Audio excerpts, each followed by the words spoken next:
This is the Xiaomi Mi Band 9 Active smartwatch.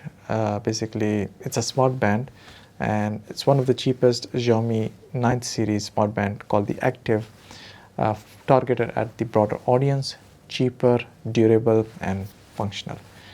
We'll come to the pricing at the end of the video. Now the screen itself has got 1.4 inches of 60 Hz LCD display with reinforced glass cover, so that's the durable part.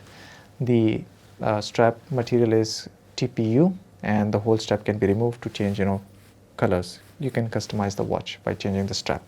It's got PPG sensor, oximeter and accelerometer.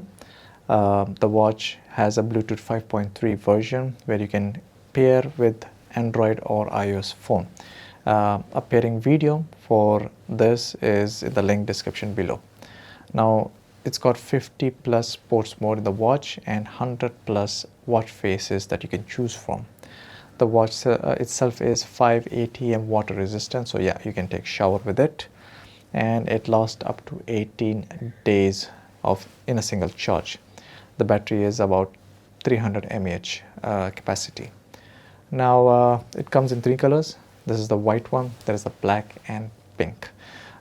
The watch costs approximately 27 bucks. So if you guys are interested in purchasing the watch, affiliate link in the description below. Unboxing video is also there, and if you guys are also interested in having the review video of this Peacon F8 Pro, it's pretty amazing. Looks like the Apple Max headset. Review video is coming out soon. Unboxing video is already out there. I'll leave that also link in the description below. So yeah, catch you guys in the next video.